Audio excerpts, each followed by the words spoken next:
लूका रचित सुसमाचार 21वां अध्याय। फिर उसने आंख उठाकर धनवानों को अपना अपना दान भंडार में डालते देखा, और उसने एक कंगाल विधवा को भी उसमें 2 दमड़ियां डालते देखा।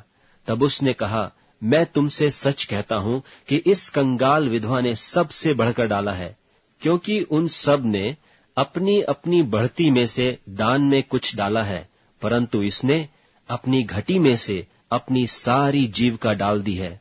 जब कितने लोग मंदिर के विषय में कह रहे थे कि वह कैसे सुंदर पत्थरों और भेंट की वस्तुओं से संवारा गया है, तो उसने कहा, वे दिन आएंगे जिनमें यह सब जो तुम देखते हो, उनमें से यहाँ किसी पत्थर पर पत्थर भी न छूटेगा जो ढाया न जाएगा। उन्होंने उससे पूछा, हे गुरु, यह सब कब होगा, और ये बातें जब पूरी होने पर होंगी तो उस समय का क्या चिन्ह होगा? उसने कहा, चौकस रहो कि भरमाए न जाओ, क्योंकि बहुतेरे मेरे नाम से आकर कहेंगे कि मैं वही हूं, और यह भी कि समय निकट आ पहुंचा है, तुम उनके पीछे न चले जाना। और जब तुम लड़ाइयों और बलुओं की चर्चा सुनो तो घबरा न जाना, क्योंकि इनका पहले होना अवश्य है, परंतु उस समय तुरंत अंत न होगा। तब उसने उनसे कहा कि जाति पर जाति और राज्य पर राज्य चढ़ाई करेगा, और बड़े बड़े भूइंडोल होंगे, और जगह जगह अकाल और मरियां पड़ेंगी, और आकाश से भयंकर बातें और बड़े बड़े चिन्ह प्रकट होंगे। परंतु इन सब बातों से पहले वे मेरे नाम के कारण तुम्हें पकड़ेंगे और सताएंगे, और पंचायतों में सौंपेंगे, और बंदी गृह में डलवाएंगे, और राजाओं और हाकिमों के सामने ले जाएंगे। पर यह तुम्हारे लिए गवाही देने का अवसर हो जाएगा। इसलिए अपने अपने मन में ठान रखो कि हम पहले से उत्तर देने की चिंता न करेंगे, क्योंकि मैं तुम्हें ऐसा बोल और बुद्धि दूंगा कि तुम्हारे सब विरोधी सामना या खंडन न कर सकेंगे, और तुम्हारे माता पिता और भाई और कुटुंब और मित्र भी तुम्हें पकड़वाएंगे, यहाँ तक कि तुम में से कितनों को मरवा डालेंगे। और मेरे नाम के कारण सब लोग तुमसे बैर करेंगे, परंतु तुम्हारे सिर का एक बाल भी बांका न होगा। अपने धीरज से तुम अपने प्राणों को बचाए रखोगे। जब तुम यरूशलेम को सेनाओं से घिरा हुआ देखो तो जान लेना कि उसका उजड़ जाना निकट है। तब जो यहूदिया में हो वह पहाड़ों पर भाग जाएं, और जो यरूशलेम के भीतर हो वे बाहर निकल जाएं, और जो गांवों में हो वे उसमें न जाएं, क्योंकि यह पलटा लेने के ऐसे दिन होंगे जिनमें लिखी हुई सब बातें पूरी हो जाएंगी। उन दिनों में जो गर्भवती और दूध पिलाती होंगी उनके लिए हाय हाय, क्योंकि देश में बड़ा क्लेश और इन लोगों पर बड़ी आपत्ति होगी। वे तलवार के कौर हो जाएंगे और सब देशों के लोगों में बंधुए होकर पहुंचाए जाएंगे। और जब तक अन्य जातियों का समय पूरा न हो तब तक यरूशलेम अन्य जातियों से रौंदा जाएगा, और सूरज और चांद और तारों में चिन्ह दिखाई देंगे, और पृथ्वी पर देश देश के लोगों को संकट होगा, क्योंकि वे समुद्र के गरजने और लहरों के कोलाहल से घबरा जाएंगे, और भय के कारण और संसार पर आने वाली घटनाओं की बाट देखते देखते लोगों के जी में जी न रहेगा, क्योंकि आकाश की शक्तियां हिलाई जाएंगी। तब वे मनुष्य के पुत्र को सामर्थ्य और बड़ी महिमा के साथ बादल पर आते देखेंगे। जब ये बातें होने लगे तो सीधे होकर अपने सिर ऊपर उठाना, क्योंकि तुम्हारा छुटकारा निकट होगा। उसने उनसे एक दृष्टांत भी कहा कि अंजीर के पेड़ और सब पेड़ों को देखो, जो ही उनकी कोपलें निकलती हैं तो तुम देखकर आप ही जान लेते हो कि ग्रीष्म काल निकट है। इसी रीति से जब तुम ये बातें होते देखो तब जान लो कि परमेश्वर का राज्य निकट है। मैं तुमसे सच कहता हूं कि जब तक ये सब बातें न हो लें तब तक इस पीढ़ी का कदापि अंत न होगा। आकाश और पृथ्वी टल जाएंगे, परंतु मेरी बातें कभी न टलेंगी। इसलिए सावधान रहो, ऐसा न हो कि तुम्हारे मन खुमार और मतवालेपन और इस जीवन की चिंताओं से सुस्त हो जाएं, और वह दिन तुम पर फंदे की नाई अचानक आ पड़े, क्योंकि वह सारी पृथ्वी के सब रहने वालों पर इसी प्रकार आ पड़ेगा। इसलिए जागते रहो और हर समय प्रार्थना करते रहो कि तुम इन सब आने वाली घटनाओं से बचने और मनुष्य के पुत्र के सामने खड़े होने के योग्य बनो। और वह दिन को मंदिर में उपदेश करता था और रात को बाहर जाकर जैतून नाम पहाड़ पर रहा करता था, और भोर को तड़के सब लोग उसकी सुनने के लिए मंदिर में उसके पास आया करते थे। लूका रचित सुसमाचार 22वां अध्याय। अख़मीरी रोटी का पर्व जो फसह कहलाता है निकट था, और महायाजक और शास्त्री इस बात की खोज में थे कि उसको क्यों कर मार डालें, पर वे लोगों से डरते थे। और शैतान यहूदा में समाया, जो इस्करियोती कहलाता और 12 चेलों में गिना जाता था। उसने जाकर महायाजकों और पहरुओं के सरदारों के साथ बातचीत की कि उसको किस प्रकार उनके हाथ पकड़वाए। वे आनंदित हुए और उसे रुपये देने का वचन किया। उसने मान लिया और अवसर ढूंढने लगा कि बिना उपद्रव के उसे उनके हाथ पकड़वा दे। तब अख़मीरी रोटी के पर्व का दिन आया, जिसमें फसह का मेमना बलि करना अवश्य था। और यीशु ने पतरस और यूहन्ना को यह कहकर भेजा कि जाकर हमारे खाने के लिए फसह तैयार करो। उन्होंने उससे पूछा, तू कहाँ चाहता है कि हम तैयार करें?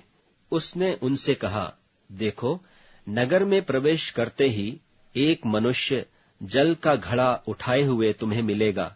जिस घर में वह जाए तुम उसके पीछे चले जाना, और उस घर के स्वामी से कहो कि गुरु तुझसे कहता है कि वह पाहुनशाला कहाँ है जिसमें मैं अपने चेलों के साथ फसह खाऊं।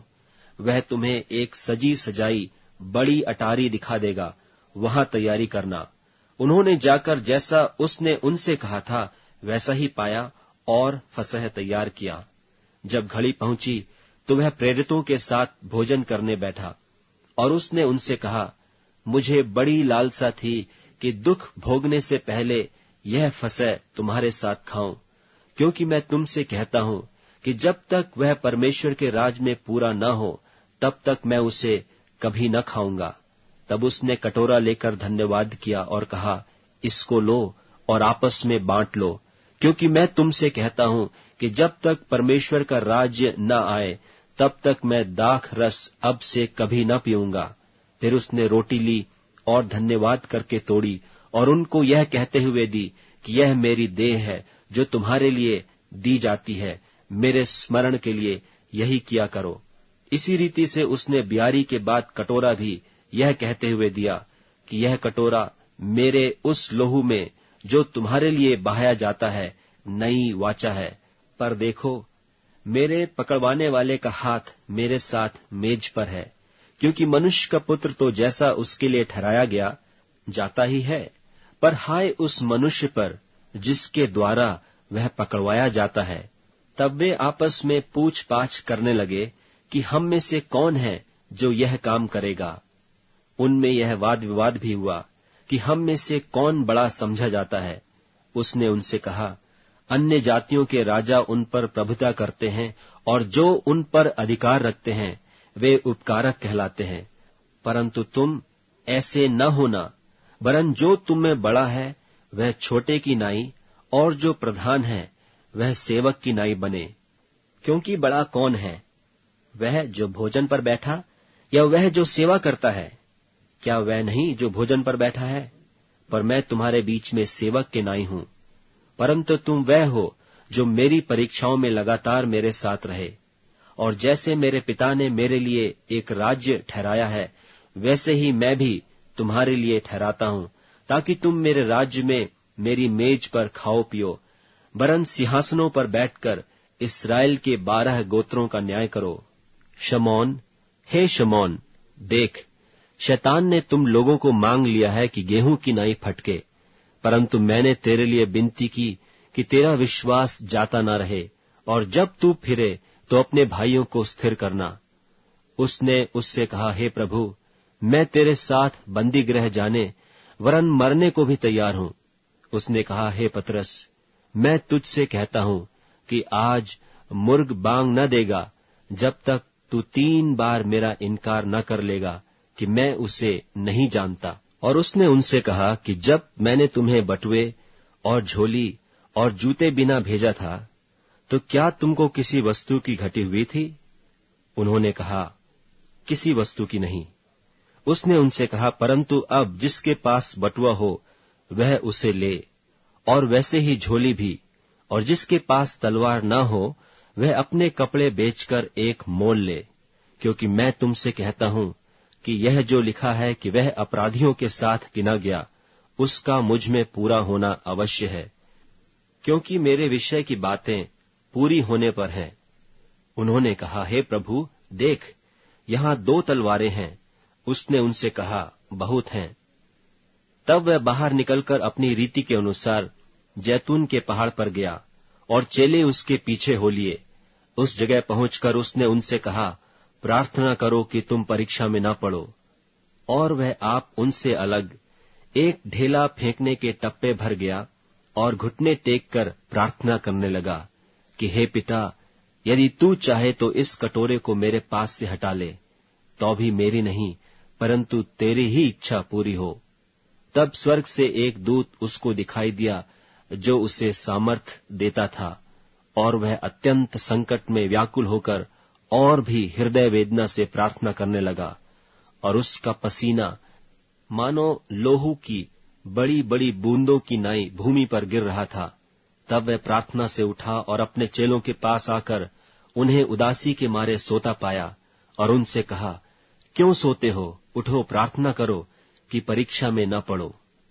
वह यह कह ही रहा था कि देखो, एक भीड़ आई, और उन 12 में से एक, जिसका नाम यहूदा था, उनके आगे आगे आ रहा था। वह यीशु के पास आया कि उसका चूमा ले। यीशु ने उससे कहा, हे यहूदा, क्या तू चूमा लेकर मनुष्य के पुत्र को पकड़वाता है? उसके साथियों ने जब देखा कि क्या होने वाला है, तो कहा, हे प्रभु, क्या हम तलवार चलाएं? और उनमें से एक ने महायाजक के दास पर चलाकर उसका दाहिना कान उड़ा दिया। इस पर यीशु ने कहा, अब बस करो, और उसका कान छूकर उसे अच्छा किया। तब यीशु ने महायाजकों और मंदिर के पहरुओं के सरदारों और पुरनियों से, जो उस पर चढ़ आए थे, कहा, क्या तुम मुझे डाकू जानकर तलवारें और लाठियां लिए हुए निकले हो? जब मैं मंदिर में हर दिन तुम्हारे साथ था, तो तुमने मुझ पर हाथ न डाला, पर यह तुम्हारी घड़ी है और अंधकार का अधिकार है। फिर वे उसे पकड़कर ले चले और महायाजक के घर में लाए, और पतरस दूर ही दूर उसके पीछे पीछे चलता था। और जब वे आंगन में आग सुलगाकर इकट्ठे बैठे, तो पतरस भी उनके बीच में बैठ गया। और एक लौंडी उसे आग के उजाले में बैठे देखकर और उसकी ओर ताक कर कहने लगी, यह भी तो उसके साथ था। परंतु उसने यह कहकर इनकार किया कि हे नारी, मैं उससे नहीं जानता। थोड़ी देर बाद किसी और ने उसे देखकर कहा, तू भी तो उन्हीं में से है। पतरस ने कहा, हे मनुष्य, मैं नहीं हूं। कोई घंटे भर के बाद एक और मनुष्य दृढ़ता से कहने लगा, निश्चय यह भी तो उसके साथ था, क्योंकि यह गलीली है। पतरस ने कहा, हे मनुष्य, मैं नहीं जानता कि तू क्या कहता है। वह कह ही रहा था कि तुरंत मुर्ग ने बांग दी। तब प्रभु ने घूमकर पतरस की ओर देखा, और पतरस को प्रभु की वह बात याद आई जो उसने कही थी कि आज मुर्ग के बांग देने से पहले तू 3 बार मेरा इनकार करेगा। और वह बाहर निकलकर फूट फूट कर रोने लगा। जो मनुष्य यीशु को पकड़े हुए थे, वे उसे ठट्ठों में उड़ाकर पीटने लगे, और उसकी आंखें ढांपकर उससे पूछा कि भविष्यवाणी करके बता कि तुझे किसने मारा। और उन्होंने बहुत सी और भी निंदा की बातें उसके विरोध में कहीं। जब दिन हुआ तो लोगों के पुरनिये और महायाजक और शास्त्री इकट्ठे हुए, और उससे अपनी महासभा में लाकर पूछा, यदि तू मसीह है तो हमसे कह दे। उसने उनसे कहा, यदि मैं तुमसे कहूं तो प्रतीति न करोगे, और यदि पूछूं तो उत्तर न दोगे।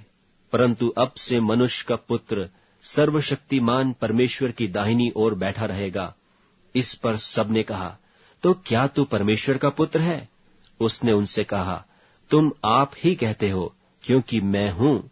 तब उन्होंने कहा, अब हमें गवाही का क्या प्रयोजन है, क्योंकि हमने आप ही उसके मुंह से सुन लिया है।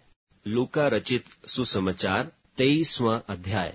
तब सारी सभा उठकर उसे पिलातुस के पास ले गई, और वे यह कहकर उस पर दोष लगाने लगे कि हमने इसे लोगों को बहकाते और कैसर को कर देने से मना करते और अपने आप को मसीह राजा कहते हुए सुना है। पिलातुस ने उससे पूछा, क्या तू यहूदियों का राजा है? उसने उसे उत्तर दिया कि तू आप ही कह रहा है। तब पिलातुस ने महायाजकों और लोगों से कहा, मैं इस मनुष्य में कुछ दोष नहीं पाता। पर वे और भी दृढ़ता से कहने लगे, यह गलील से लेकर यहां तक सारे यहूदिया में उपदेश दे देकर लोगों को उस्काता है। यह सुनकर पिलातुस ने पूछा, क्या यह मनुष्य गलीली है? और यह जानकर कि वह हेरोदेस की रियासत का है, उसे हेरोदेस के पास भेज दिया, क्योंकि उन दिनों में वह भी यरूशलेम में था।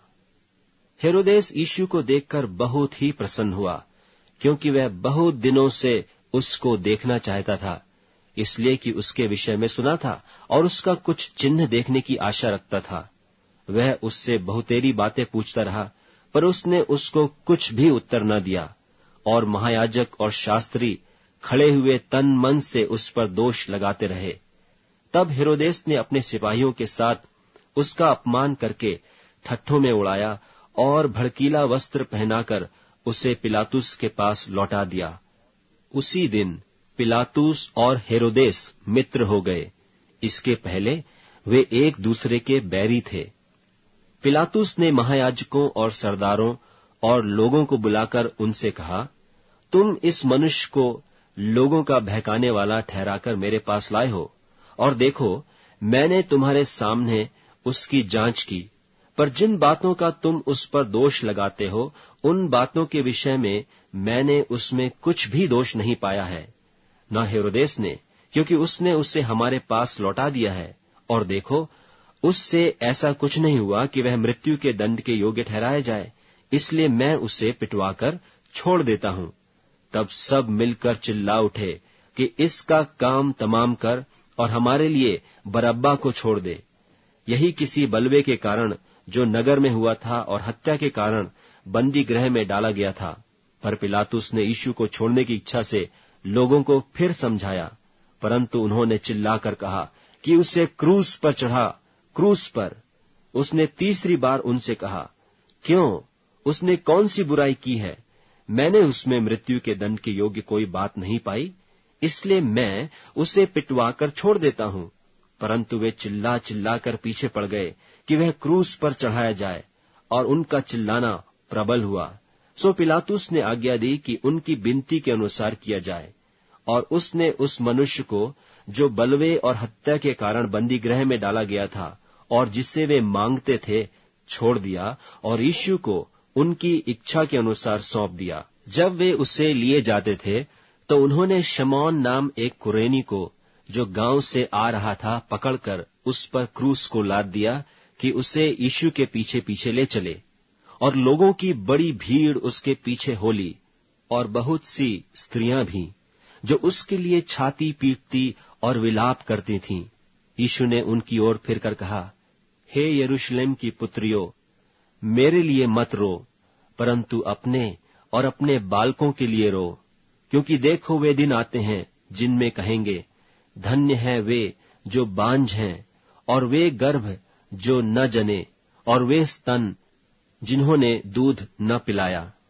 उस समय वे पहाड़ों से कहने लगेंगे कि हम पर गिरो, और टीलों से कि हमें ढांप लो, क्योंकि जब वे हरे पेड़ के साथ ऐसा करते हैं, तो सूखे के साथ क्या कुछ न किया जाएगा। वे और 2 मनुष्य को भी, जो कुकर्मी थे, उसके साथ घात करने को ले चले। जब वे उस जगह जिसे खोपड़ी कहते हैं पहुंचे, तो उन्होंने वहां उसे और उन कुकर्मियों को भी, एक को दाहिनी और दूसरे को बाईं ओर क्रूसों पर चढ़ाया। तब यीशु ने कहा, हे पिता, इन्हें क्षमा कर, क्योंकि ये नहीं जानते कि क्या कर रहे हैं। और उन्होंने चिट्ठियां डालकर उसके कपड़े बांट लिए। लोग खड़े खड़े देख रहे थे, और सरदार भी ठट्ठा कर करके कहते थे कि इसने औरों को बचाया। यदि यह परमेश्वर का मसीह है और उसका चुना हुआ है, तो अपने आप को बचा ले। सिपाही भी पास आकर और सिरका देकर उसका ठट्ठा करके कहते थे यदि तू यहूदियों का राजा है तो अपने आप को बचा। और उसके ऊपर एक पत्र भी लगा था कि यह यहूदियों का राजा है। जो कुकर्मी लटकाए गए थे उनमें से एक ने उसकी निंदा करके कहा, क्या तू मसीह नहीं? तो फिर अपने आप को और हमें बचा। इस पर दूसरे ने उससे डांट कर कहा, क्या तू परमेश्वर से भी नहीं डरता? तू भी तो वही दंड पा रहा है।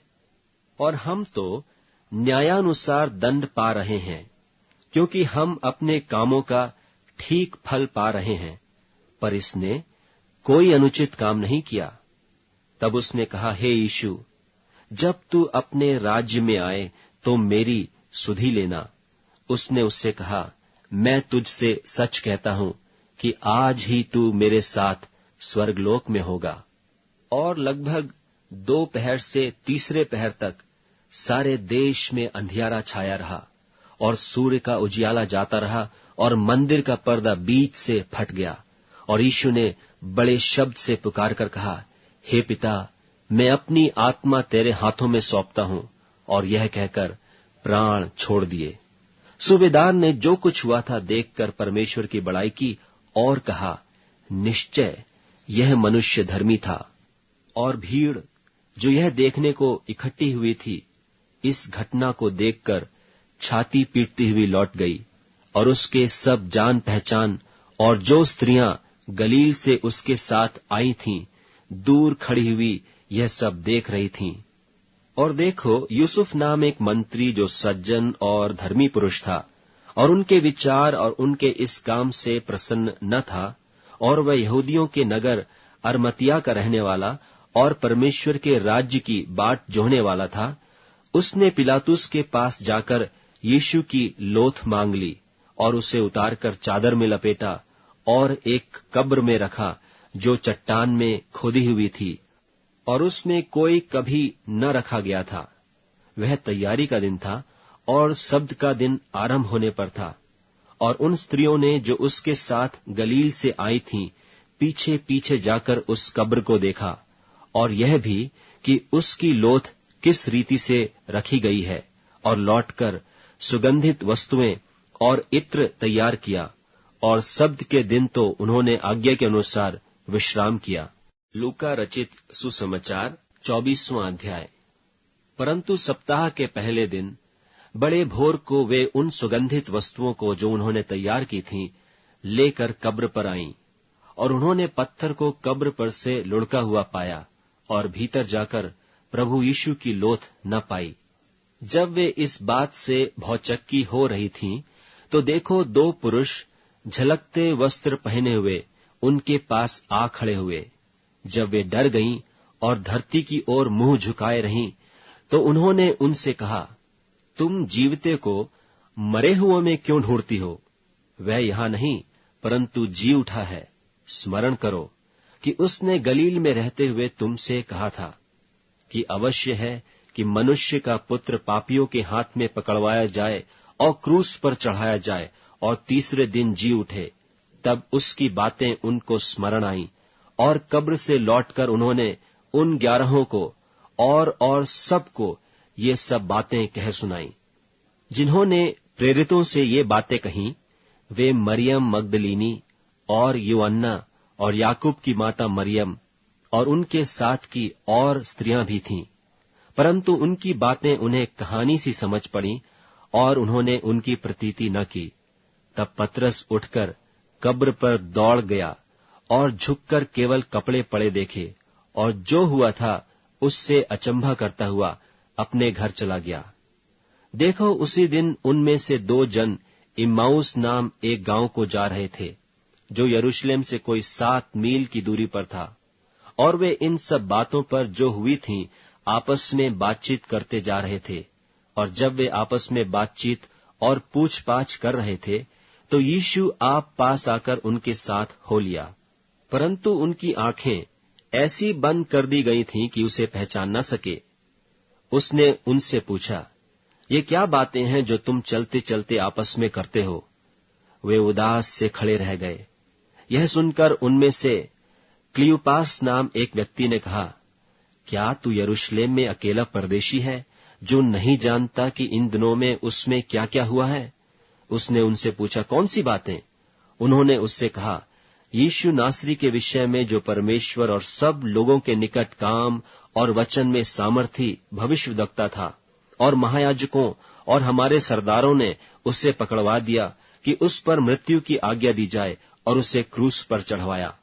परंतु हमें आशा थी कि यही इस्राएल को छुटकारा देगा, और इन सब बातों के सिवाय इस घटना को हुए तीसरा दिन है।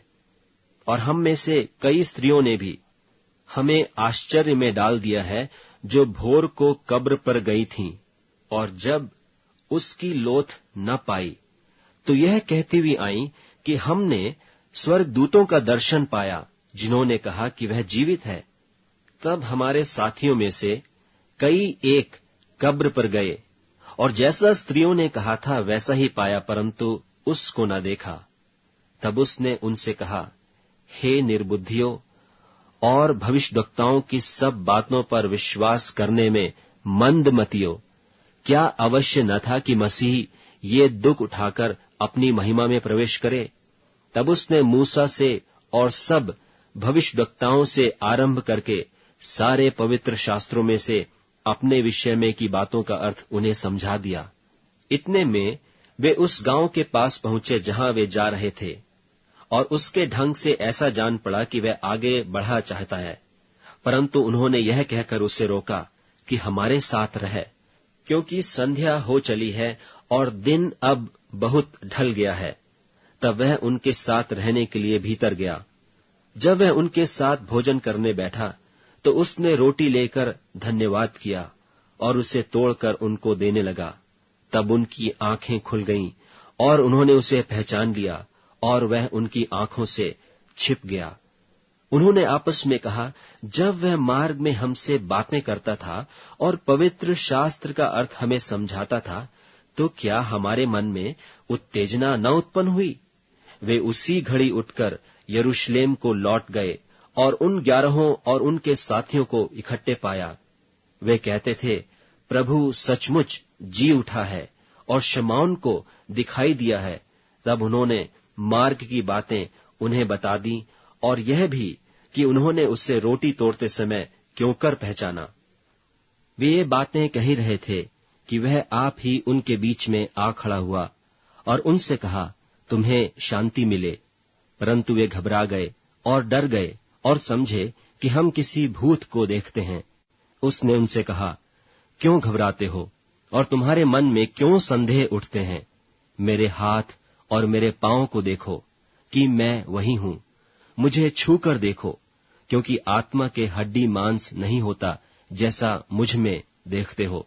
यह कहकर उसने उन्हें अपने हाथ पांव दिखाए। जब आनंद के मारे उनको प्रतीति न हुई और आश्चर्य करते थे, तो उसने उनसे पूछा, क्या यहां तुम्हारे पास कुछ भोजन है? उन्होंने उसे भूनी मछली का टुकड़ा दिया। उसने लेकर उनके सामने खाया। फिर उसने उनसे कहा, ये मेरी वे बातें हैं जो मैंने तुम्हारे साथ रहते हुए तुमसे कही थीं, कि अवश्य है कि जितनी बातें मूसा की व्यवस्था और भविष्यद्वक्ताओं और भजनों की पुस्तकों में मेरे विषय में लिखी हैं, सब पूरी हों। तब उसने पवित्र शास्त्र बूझने के लिए उनकी समझ खोल दी और उनसे कहा, यों लिखा है कि मसीह दुख उठाएगा और तीसरे दिन मरे हुओं में से जी उठेगा, और यरूशलेम से लेकर सब जातियों में मन फिराव का और पापों की क्षमा का प्रचार उसी के नाम से किया जाएगा। तुम इन सब बातों के गवाह हो। और देखो, जिसकी प्रतिज्ञा मेरे पिता ने की है, मैं उसको तुम पर उतारूंगा, और जब तक स्वर्ग से सामर्थ न पाओ, तब तक तुम इसी नगर में ठहरे रहो। तब वह उन्हें बैतनिय्याह तक बाहर ले गया और अपने हाथ उठाकर उन्हें आशीष दी, और उन्हें आशीष देते हुए वह उनसे अलग हो गया और स्वर्ग पर उठा लिया गया। और वे उसको दंडवत करके बड़े आनंद से यरूशलेम को लौट गए और लगातार मंदिर में उपस्थित होकर परमेश्वर की स्तुति किया करते थे। यूहन्ना रचित सुसमाचार, पहला अध्याय। आदि में वचन था, और वचन परमेश्वर के साथ था, और वचन परमेश्वर था। यही आदि में परमेश्वर के साथ था। सब कुछ उसी के द्वारा उत्पन्न हुआ, और जो कुछ उत्पन्न हुआ है उसमें से कोई भी वस्तु उसके बिना उत्पन्न न हुई। उसमें जीवन था, और वह जीवन मनुष्यों की ज्योति थी। और ज्योति अंधकार में चमकती है, और अंधकार ने उसे ग्रहण न किया। एक मनुष्य परमेश्वर की ओर से आ उपस्थित हुआ, जिसका नाम यूहन्ना था। यह गवाही देने आया कि ज्योति की गवाही दे, ताकि सब उसके द्वारा विश्वास लाएं। वह आप तो वह ज्योति न था, परंतु उस ज्योति की गवाही देने के लिए आया था। सच्ची ज्योति, जो हर एक मनुष्य को प्रकाशित करती है, जगत में आने वाली थी। वह जगत में था, और जगत उसके द्वारा उत्पन्न हुआ, और जगत ने उसे नहीं पहचाना।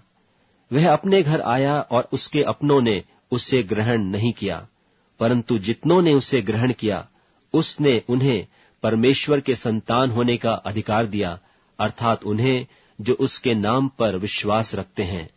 वे न तो लोहू से, न शरीर की इच्छा से, न मनुष्य की इच्छा से, परंतु परमेश्वर से उत्पन्न हुए हैं। और वचन देहधारी हुआ, और अनुग्रह और सच्चाई से परिपूर्ण होकर हमारे बीच में डेरा किया। और हमने उसकी ऐसी महिमा देखी, जैसी पिता के इकलौते की महिमा। यूहन्ना ने उसके विषय में गवाही दी, और पुकार कर कहा कि यह वही है जिसका मैंने वर्णन किया, कि जो मेरे बाद आ रहा है वह मुझसे बढ़कर है, क्योंकि वह मुझसे पहले था। क्योंकि उसकी परिपूर्णता से हम सब ने प्राप्त किया, अर्थात अनुग्रह पर अनुग्रह। इसलिए कि व्यवस्था तो मूसा के द्वारा दी गई, परंतु अनुग्रह और सच्चाई यीशु मसीह के द्वारा पहुंची। परमेश्वर को किसी ने कभी नहीं देखा। इकलौता पुत्र जो पिता की गोद में है, उसी ने उसे प्रकट किया। यूहन्ना की गवाही यह है कि जब यहूदियों ने यरूशलेम से याजकों और लेवियों को उससे यह पूछने के लिए भेजा कि तू कौन है, तो उसने यह मान लिया और इनकार नहीं किया, परंतु मान लिया कि मैं मसीह नहीं हूं। तब उन्होंने उससे पूछा, तो फिर कौन है? क्या तू एलिया है? उसने कहा, मैं नहीं हूं। तो क्या तू वह भविष्यद्वक्ता है? उसने उत्तर दिया कि नहीं। तब उन्होंने उससे पूछा, फिर तू है कौन, ताकि हम अपने भेजने वालों को उत्तर दें। तू अपने विषय में क्या कहता है?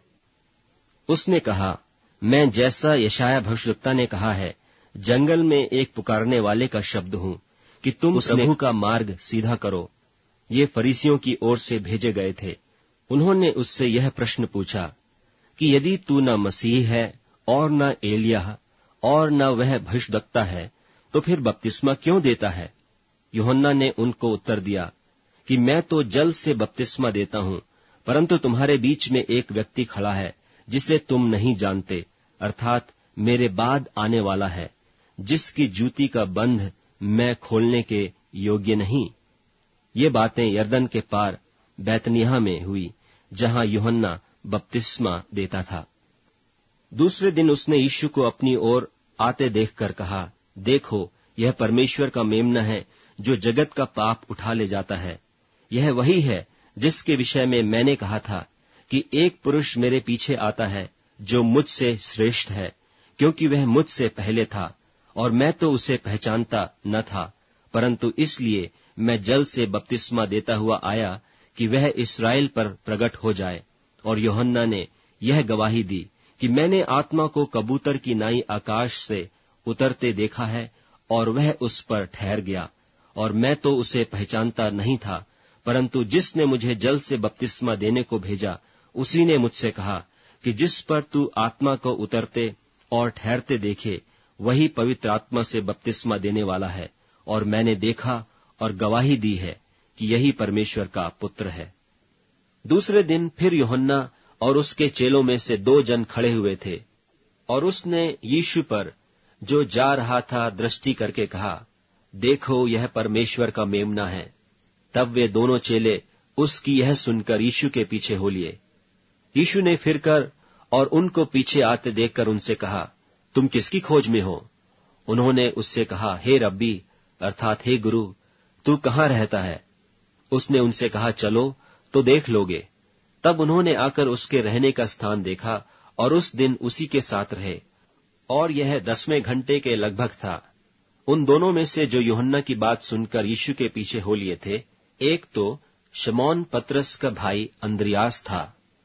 उसने पहले अपने सगे भाई शमौन से मिलकर उससे कहा कि हमको ख्रिस्तस अर्थात मसीह मिल गया। वह उसे यीशु के पास लाया। यीशु ने उस पर दृष्टि करके कहा कि तू यूहन्ना का पुत्र शमौन है, तू कैफा अर्थात पतरस कहलाएगा। दूसरे दिन यीशु ने गलील को जाना चाहा और फिलिप्पुस से मिलकर कहा, मेरे पीछे हो ले। फिलिप्पुस तो अंद्रियास और पतरस के नगर बैतसैदा का निवासी था। फिलिप्पुस ने नतनीएल से मिलकर उससे कहा कि जिसका वर्णन मूसा ने व्यवस्था में और भविष्यद्वक्ताओं ने किया है, वह हमको मिल गया। वह यूसुफ का पुत्र यीशु नासरी है। नतनीएल ने उससे कहा, क्या कोई अच्छी वस्तु भी नासरत से निकल सकती है? फिलिप्पुस ने उससे कहा, चलकर देख ले। यीशु ने नतनीएल को अपनी ओर आते देखकर उसके विषय में कहा, देखो, यह सचमुच इस्राएली है, इसमें कपट नहीं। नतनीएल ने उससे कहा, तू मुझे कहां से जानता है? यीशु ने उसको उत्तर दिया, इससे पहले कि फिलिप्पुस ने तुझे बुलाया, जब तू अंजीर के पेड़ के तले था, तब मैंने तुझे देखा था। नतनीएल ने उसको उत्तर दिया कि हे रब्बी, तू परमेश्वर का पुत्र है, तू इस्राएल का महाराजा है।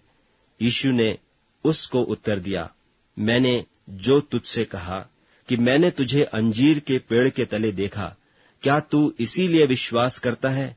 तू इससे बड़े बड़े काम देखेगा। फिर उसने कहा, मैं तुमसे सच सच कहता हूं कि तुम स्वर्ग को खुला हुआ और परमेश्वर के स्वर्गदूतों को ऊपर जाते और मनुष्य के पुत्र के ऊपर उतरते देखोगे। यूहन्ना रचित सुसमाचार 2 अध्याय।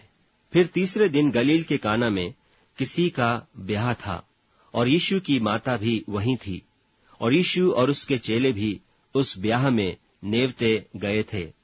जब दाखरस घट गया तो यीशु की माता ने उससे कहा कि उनके पास दाखरस नहीं रहा। यीशु ने उससे कहा, हे महिला, मुझे तुझसे क्या काम? अभी मेरा समय नहीं आया। उसकी माता ने सेवकों से कहा, जो कुछ वह तुमसे कहे वही करना। वहां यहूदियों के शुद्ध करने की रीति के अनुसार पत्थर के 6 मटके धरे थे, जिनमें 2-2, 3-3 मन समाता था। यीशु ने उनसे कहा, मटकों में पानी भर दो। सो उन्होंने उन्हें मुहामुह भर दिया। तब उसने उनसे कहा, अब निकालकर भोज के प्रधान के पास ले जाओ। वे ले गए। जब भोज के प्रधान ने वह पानी चखा जो दाखरस बन गया था, और नहीं जानता था कि वह कहां से आया है, परंतु जिन सेवकों ने पानी निकाला था वे जानते थे, तो भोज के प्रधान ने दूल्हे को बुलाकर उससे कहा, हर एक मनुष्य पहले अच्छा दाखरस देता है, और जब लोग पीकर छक जाते हैं तब मध्यम देता है, परंतु तूने अच्छा दाखरस अब तक रख छोड़ा है। यीशु ने गलील के काना में अपना यह पहला चिन्ह दिखाकर अपनी महिमा प्रकट की, और उसके चेलों ने उस पर विश्वास किया। इसके बाद वह और उसकी माता और उसके भाई और उसके चेले कफरनहूम को गए और वहां कुछ दिन रहे। यहूदियों का फसह का पर्व निकट था, और यीशु यरूशलेम को गया, और उसने मंदिर में बैल और भेड़ और कबूतर के बेचने वालों और सर्राफों को बैठे हुए पाया, और रस्सियों का कोड़ा बनाकर सब भेड़ों और बैलों को मंदिर से निकाल दिया, और सर्राफों के पैसे बिथरा दिए, और पीढ़ों को उलट दिया, और कबूतर बेचने वालों से कहा, इन्हें यहां से ले जाओ, मेरे पिता के भवन को व्यापार का घर मत बनाओ। तब उसके चेलों को स्मरण आया कि लिखा है, तेरे घर की धुन मुझे खा जाएगी। इस पर यहूदियों ने उससे कहा, तू जो यह करता है तो हमें कौन सा चिन्ह दिखाता है? यीशु ने उनको उत्तर दिया कि इस मंदिर को ढा दो और मैं उसे 3 दिन में खड़ा कर दूंगा। यहूदियों ने कहा, इस मंदिर के बनाने में 46 वर्ष लगे हैं, और क्या तू उसे 3 दिन में खड़ा कर देगा? परंतु उसने अपनी देह के मंदिर के विषय में कहा था। सो जब वह मुर्दों में से जी उठा तो उसके चेलों को स्मरण आया कि उसने यह कहा था, और उन्होंने पवित्र शास्त्र और उस वचन की जो यीशु ने कहा था प्रतीति की। जब वह यरूशलेम में फसह के समय पर्व में था, तो बहुतों ने उन चिन्हों को जो वह दिखाता था देखकर उसके नाम पर विश्वास किया, परंतु यीशु ने अपने आप को उनके भरोसे पर नहीं छोड़ा, क्योंकि वह सबको जानता था और उसे प्रयोजन न था कि मनुष्य के विषय में कोई गवाही दे, क्योंकि वह आप ही जानता था कि मनुष्य के मन में क्या है। यूहन्ना रचित सुसमाचार 3 अध्याय। फरीसियों में से निकोदेमुस नाम एक मनुष्य था, जो यहूदियों का सरदार था। उसने रात को यीशु के पास आकर उससे कहा, हे रब्बी, हम जानते हैं कि तू परमेश्वर की ओर से गुरु होकर आया है, क्योंकि कोई इन चिन्हों को जो तू दिखाता है, यदि परमेश्वर उसके साथ न हो तो नहीं दिखा सकता। यीशु ने उसको उत्तर दिया कि मैं तुझसे सच सच कहता हूं, यदि कोई नए सिरे से न जन्मे तो परमेश्वर का राज्य देख नहीं सकता। निकोदेमुस ने उससे कहा, मनुष्य जब बूढ़ा हो गया तो क्यों कर जन्म ले सकता है? क्या वह अपनी माता के गर्भ में दूसरी बार प्रवेश करके जन्म ले सकता है? यीशु ने उत्तर दिया कि मैं तुझसे सच सच कहता हूं, जब तक कोई मनुष्य जल और आत्मा से न जन्मे तो वह परमेश्वर के राज्य में प्रवेश नहीं कर सकता। क्योंकि जो शरीर से जन्मा है वह शरीर है, और जो आत्मा से जन्मा है वह आत्मा है। अचंभा न कर कि मैंने तुझसे कहा कि तुम्हें नए सिरे से जन्म लेना अवश्य है। हवा जिधर चाहती है उधर चलती है, और तू उसका शब्द सुनता है, परंतु नहीं जानता कि वह कहां से आती और किधर को जाती है। जो कोई आत्मा से जन्मा है वह ऐसा ही है। निकोदेमुस ने उसको उत्तर दिया कि ये बातें क्यों कर हो सकती हैं? यह सुनकर यीशु ने उससे कहा, तू इस्राएलियों का गुरु होकर भी क्या इन बातों को नहीं समझता? मैं तुझसे सच सच कहता हूं कि हम जो जानते हैं वह कहते हैं, और जिससे हमने देखा है उसकी गवाही देते हैं, और तुम हमारी गवाही ग्रहण नहीं करते। जब मैंने तुमसे पृथ्वी की बातें कहीं और तुम प्रतीति नहीं करते, तो यदि मैं तुमसे स्वर्ग की बातें कहूं तो फिर क्यों कर प्रतीति करोगे? और कोई स्वर्ग पर नहीं चढ़ा, केवल वही जो स्वर्ग से उतरा, अर्थात मनुष्य का पुत्र जो स्वर्ग में है। और जिस रीति से मूसा ने जंगल में सांप को ऊंचे पर चढ़ाया, उसी रीति से अवश्य है कि मनुष्य का पुत्र भी ऊंचे पर चढ़ाया जाए, ताकि जो कोई विश्वास करे उसमें अनंत जीवन पाए। क्योंकि परमेश्वर ने जगत से ऐसा प्रेम रखा कि उसने अपना इकलौता पुत्र दे दिया, ताकि जो कोई उस पर विश्वास करे वह नाश न हो, परंतु अनंत जीवन पाए। परमेश्वर ने अपने पुत्र को जगत में इसलिए नहीं भेजा कि जगत पर दंड की आज्ञा दे, परंतु इसलिए कि जगत उसके द्वारा उद्धार पाए। जो उस पर विश्वास करता है उस पर दंड की आज्ञा नहीं होती, परंतु जो उस पर विश्वास नहीं करता वह दोषी ठहर चुका, इसलिए कि उसने परमेश्वर के एकलौते पुत्र के नाम पर विश्वास नहीं किया। और दंड की आज्ञा का कारण यह है कि ज्योति जगत में आई है, और मनुष्यों ने अंधकार को ज्योति से अधिक प्रिय जाना, क्योंकि उनके काम बुरे थे। क्योंकि जो कोई बुराई करता है वह ज्योति से बैर रखता है और ज्योति के निकट नहीं आता, ऐसा न हो कि उसके कामों पर दोष लगाया जाए। परंतु जो सच्चाई पर चलता है वह ज्योति के निकट आता है, ताकि उसके काम प्रकट हों कि वह परमेश्वर की ओर से किए गए हैं। इसके बाद यीशु और उसके चेले यहूदिया देश में आए, और वह वहां उनके साथ रहकर बपतिस्मा देने लगा। और यूहन्ना भी शालेम के निकट एनोन में बपतिस्मा देता था, क्योंकि वहां बहुत जल था और लोग आकर बपतिस्मा लेते थे। क्योंकि यूहन्ना उस समय तक जेल खाने में नहीं डाला गया था। वहां यूहन्ना के चेलों का किसी यहूदी के साथ शुद्धि के विषय में वाद विवाद हुआ, और उन्होंने यूहन्ना के पास आकर उससे कहा, हे रब्बी, जो व्यक्ति यरदन के पार तेरे साथ था और जिसकी तूने गवाही दी है, देख वह बपतिस्मा देता है और सब उसके पास आते हैं। यूहन्ना ने उत्तर दिया, जब तक मनुष्य को स्वर्ग से न दिया जाए तब तक वह कुछ नहीं पा सकता। तुम तो आप ही मेरे गवाह हो कि मैंने कहा, मैं मसीह नहीं परंतु उसके आगे भेजा गया हूं। जिसकी दुल्हन है वही दूल्हा है, परंतु दूल्हे का मित्र जो खड़ा हुआ उसकी सुनता है। दूल्हे के शब्द से बहुत हर्षित होता है। अब मेरा यह हर्ष पूरा हुआ है। अवश्य है कि वह बढ़े और मैं घटूं। जो ऊपर से आता है वह सर्वोत्तम है, जो पृथ्वी से आता है वह पृथ्वी का है और पृथ्वी की ही बातें कहता है। जो स्वर्ग से आता है वह सबके ऊपर है। जो कुछ उसने देखा और सुना है उसी की गवाही देता है और कोई उसकी गवाही ग्रहण नहीं करता। जिसने उसकी गवाही ग्रहण कर ली उसने इस बात पर छाप दे दी कि परमेश्वर सच्चा है, क्योंकि जिसे परमेश्वर ने भेजा है वह परमेश्वर की बातें कहता है, क्योंकि वह आत्मा नाप नाप कर नहीं देता। पिता पुत्र से प्रेम रखता है और उसने सब वस्तुएं उसके हाथ में दे दी हैं। जो पुत्र पर विश्वास करता है अनंत जीवन उसका है, परंतु जो पुत्र को नहीं मानता वह जीवन को नहीं देखेगा, परंतु परमेश्वर का क्रोध उस पर रहता है। यूहन्ना रचित सुसमाचार 4 अध्याय। फिर जब प्रभु को मालूम हुआ कि फरीसियों ने सुना है कि यीशु यूहन्ना से अधिक चेले बनाता और उन्हें बपतिस्मा देता है, यद्यपि यीशु आप नहीं वरन उसके चेले बपतिस्मा देते थे, तब वह यहूदिया को छोड़कर फिर गलील को चला गया और उसको सामरिया से होकर जाना अवश्य था। सो वह सूखार नाम सामरिया के एक नगर तक आया, जो उस भूमि के पास है जिसे याकूब ने अपने पुत्र यूसुफ को दिया था, और याकूब का कुआं भी वहीं था।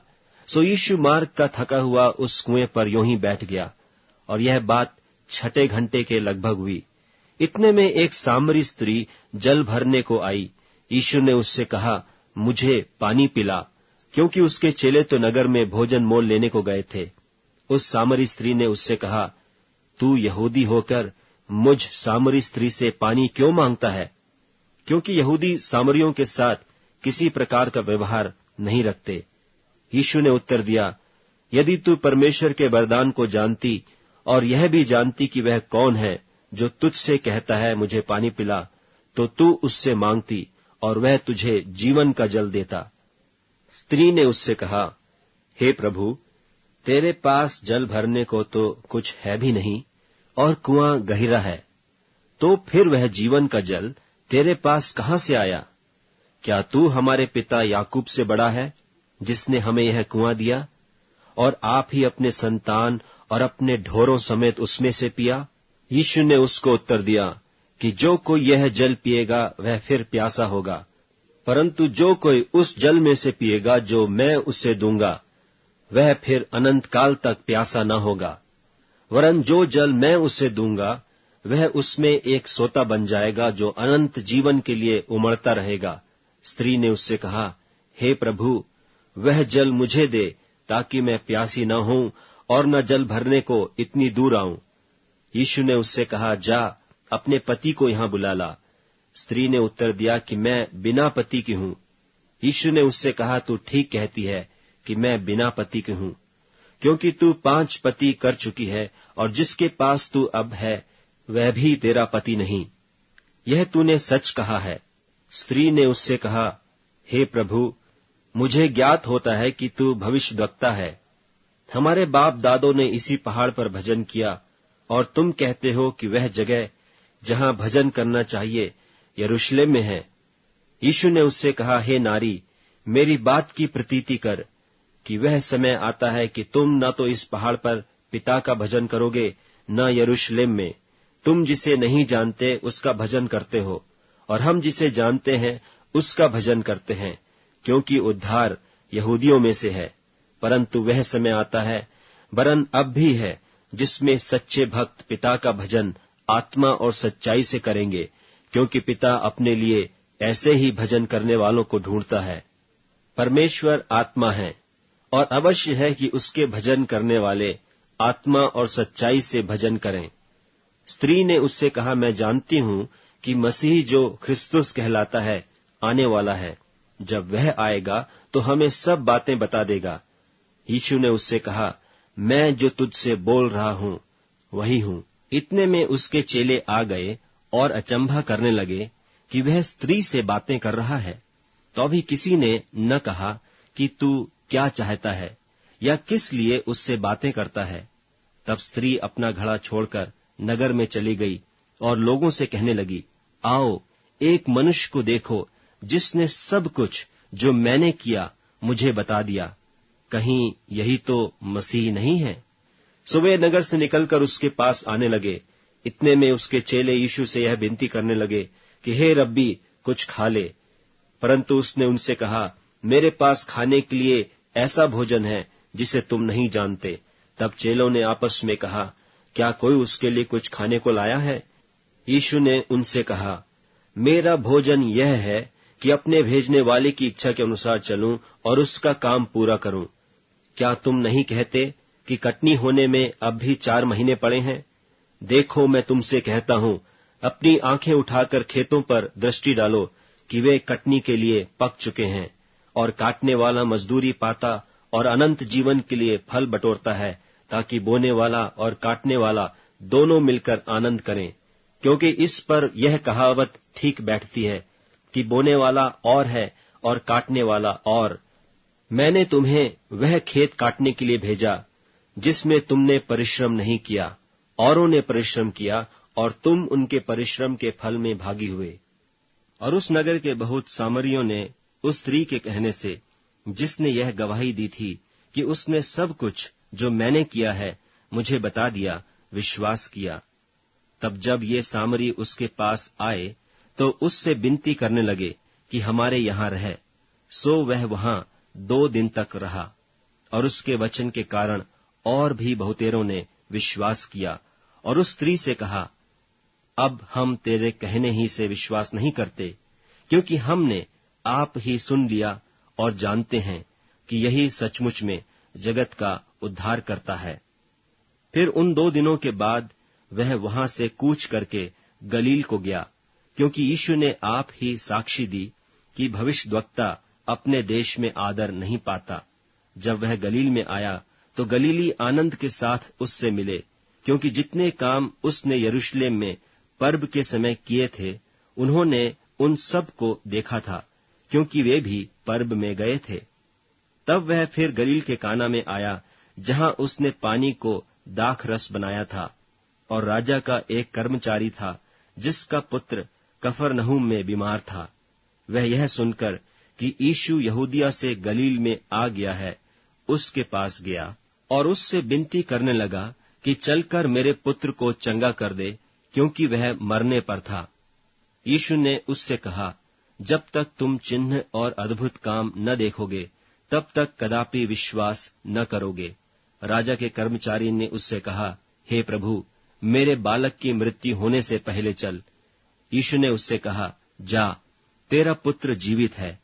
उस मनुष्य ने यीशु की कही हुई बात की प्रतीति की और चला गया। वह मार्ग में जा रहा था कि उसके दास उससे आ मिले और कहने लगे कि तेरा लड़का जीवित है। उसने उनसे पूछा कि किस घड़ी वह अच्छा होने लगा। उन्होंने उससे कहा, कल 7वें घंटे में उसका ज्वर उतर गया। तब पिता जान गया कि यह उसी घड़ी हुआ जिस घड़ी यीशु ने उससे कहा, तेरा पुत्र जीवित है, और उसने और उसके सारे घराने ने विश्वास किया। यह दूसरा आश्चर्य कर्म था जो यीशु ने यहूदिया से गलील में आकर दिखाया। यूहन्ना रचित सुसमाचार 5वां अध्याय। इन बातों के पीछे यहूदियों का एक पर्व हुआ और यीशु यरूशलेम को गया। यरूशलेम में भेड़ फाटक के पास एक कुंड है जो इब्रानी भाषा में बेथस्दा कहलाता है, और उसके 5 ओसारे हैं। इनमें बहुत से बीमार, अंधे, लंगड़े और सूखे अंग वाले पानी के हिलने की आशा में पड़े रहते थे, क्योंकि नियुक्ति समय पर परमेश्वर के स्वर्गदूत कुंड में उतरकर पानी को हिलाया करते थे। पानी हिलते ही जो कोई पहले उतरता वह चंगा हो जाता था, चाहे उसकी कोई बीमारी क्यों न हो। वहां एक मनुष्य था जो 38 वर्ष से बीमारी में पड़ा था। यीशु ने उसे पड़ा हुआ देखकर और जानकर कि वह बहुत दिनों से इस दशा में पड़ा है, उससे पूछा, क्या तू चंगा होना चाहता है? उस बीमार ने उसको उत्तर दिया कि हे प्रभु, मेरे पास कोई मनुष्य नहीं कि जब पानी हिलाया जाए तो मुझे कुंड में उतारे, परंतु मेरे पहुंचते पहुंचते दूसरा मुझसे पहले उतर पड़ता है। यीशु ने उससे कहा, उठ, अपनी खाट उठाकर चल फिर। वह मनुष्य तुरंत चंगा हो गया और अपनी खाट उठाकर चलने फिरने लगा। वह सब्त का दिन था, इसलिए यहूदी उससे जो चंगा हुआ था कहने लगे कि आज तो सब्त का दिन है, तुझे खाट उठानी उचित नहीं। उसने उन्हें उत्तर दिया कि जिसने मुझे चंगा किया उसी ने मुझसे कहा, अपनी खाट उठाकर चल फिर। उन्होंने उससे पूछा, वह कौन मनुष्य है जिसने तुझसे कहा, खाट उठाकर चल फिर? परंतु जो चंगा हो गया था वह नहीं जानता था कि वह कौन है, क्योंकि उस जगह में भीड़ होने के कारण यीशु वहां से हट गया था। इन बातों के बाद वह यीशु को मंदिर में मिला। तब उसने उससे कहा, देख, तू तो चंगा हो गया है, फिर से पाप मत करना, ऐसा न हो कि इससे कोई भारी विपत्ति तुझ पर आ पड़े। उस मनुष्य ने जाकर यहूदियों से कह दिया कि जिसने मुझे चंगा किया वह यीशु है। इस कारण यहूदी यीशु को सताने लगे, क्योंकि वह ऐसे ऐसे काम सब्त के दिन करता था। इस पर यीशु ने उनसे कहा कि मेरा पिता अब तक काम करता है और मैं भी काम करता हूं। इस कारण यहूदी और भी अधिक उसे मार डालने का प्रयत्न करने लगे कि वह न केवल सब्त के दिन की विधि को तोड़ता, परंतु परमेश्वर को अपना पिता कहकर अपने आप को परमेश्वर के तुल्य ठहराता था। इस पर यीशु ने उनसे कहा, मैं तुमसे सच सच कहता हूं, पुत्र आपसे कुछ नहीं कर सकता, केवल वह जो पिता को करते देखता है।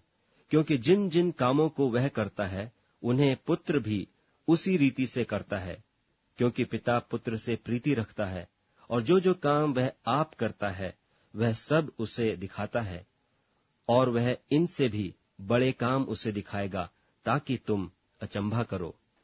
क्योंकि जैसा पिता मरे हुओं को उठाता और जिलाता है, वैसा ही पुत्र भी जिन्हें चाहता है उन्हें जिलाता है। और पिता किसी का न्याय भी नहीं करता, परंतु न्याय करने का सब काम पुत्र को सौंप दिया है, इसलिए कि सब लोग जैसे पिता का आदर करते हैं वैसे ही पुत्र का भी आदर करें। जो पुत्र का आदर नहीं करता वह पिता का जिसने उसे भेजा है आदर नहीं करता। मैं तुमसे सच सच कहता हूं, जो मेरा वचन सुनकर मेरे भेजने वाले की प्रतीति करता है, अनंत जीवन उसका है, और उस पर दंड की आज्ञा नहीं होती, परंतु वह मृत्यु के पार होकर जीवन में प्रवेश कर चुका है। मैं तुमसे सच सच कहता हूं, वह समय आता है और अब है, जिसमें मृतक परमेश्वर के पुत्र का शब्द सुनेंगे, और जो सुनेंगे वे जिएंगे। क्योंकि जिस रीति से पिता अपने आप में जीवन रखता है, उसी रीति से उसने पुत्र को भी यह अधिकार दिया है कि अपने आप में जीवन रखे। वरन उसे न्याय करने का भी अधिकार दिया है, इसलिए कि वह मनुष्य का पुत्र है। इससे अचंभा मत करो, क्योंकि वह समय आता है कि जितने कब्रों में हैं उसका शब्द सुनकर निकलेंगे। जिन्होंने भलाई की है वे जीवन के पुनरुत्थान के लिए जी उठेंगे, और जिन्होंने बुराई की है वे दंड के पुनरुत्थान के लिए जी उठेंगे। मैं अपने आप से कुछ नहीं कर सकता, जैसा सुनता हूं वैसा न्याय करता हूं, और मेरा न्याय सच्चा है, क्योंकि मैं अपनी इच्छा से नहीं परंतु अपने भेजने वाले की इच्छा चाहता हूं। यदि मैं आप ही अपनी गवाही दूं तो मेरी गवाही सच्ची नहीं। एक और है जो मेरी गवाही देता है, और मैं जानता हूं कि जो मेरी गवाही देता है वह सच्ची है। तुमने यूहन्ना से पूछवाया और उसने सच्चाई की गवाही दी है, परंतु मैं अपने विषय में मनुष्य की गवाही नहीं चाहता, तो भी मैं ये बातें इसलिए कहता हूं कि तुम्हें उद्धार मिले। वह तो जलता और चमकता हुआ दीपक था, और तुम्हें कुछ देर तक उसकी ज्योति में मगन होना अच्छा लगा, परंतु मेरे पास जो गवाही है वह यूहन्ना की गवाही से बड़ी है, क्योंकि जो काम पिता ने मुझे पूरा करने को सौंपा है, अर्थात यही काम जो मैं करता हूं, वे मेरे गवाह हैं कि पिता ने मुझे भेजा है, और पिता जिसने मुझे भेजा है उसी ने मेरी गवाही दी है। तुमने न कभी उसका शब्द सुना और न उसका रूप देखा है, और उसके वचनों को मन में स्थिर नहीं रखते, क्योंकि जिसे उसने भेजा उसकी प्रतीति नहीं करते। तुम पवित्र शास्त्र में ढूंढते हो, क्योंकि समझते हो कि उसमें अनंत जीवन तुम्हें मिलता है, और यह वही है जो मेरी गवाही देता है। फिर भी तुम जीवन पाने के लिए मेरे पास आना नहीं चाहते। मैं मनुष्यों से आदर नहीं चाहता, परंतु मैं तुम्हें जानता हूं कि तुम में परमेश्वर का प्रेम नहीं। मैं अपने पिता के नाम से आया हूं और तुम मुझे ग्रहण नहीं करते। यदि कोई और अपने ही नाम से आए तो उसे ग्रहण कर लोगे। तुम जो एक दूसरे से आदर चाहते हो और वह आदर जो अद्वैत परमेश्वर की ओर से है नहीं चाहते, किस प्रकार विश्वास कर सकते हो? यह ना समझो कि मैं पिता के सामने तुम पर दोष लगाऊंगा। तुम पर दोष लगाने वाला तो है, अर्थात मूसा, जिस पर तुमने भरोसा रखा है। क्योंकि यदि तुम मूसा की प्रतीति करते तो मेरी भी प्रतीति करते, इसलिए कि उसने मेरे विषय में लिखा है। परंतु यदि तुम उसकी लिखी हुई बातों की प्रतीति नहीं करते, तो मेरी बातों की क्यों कर प्रतीति करोगे?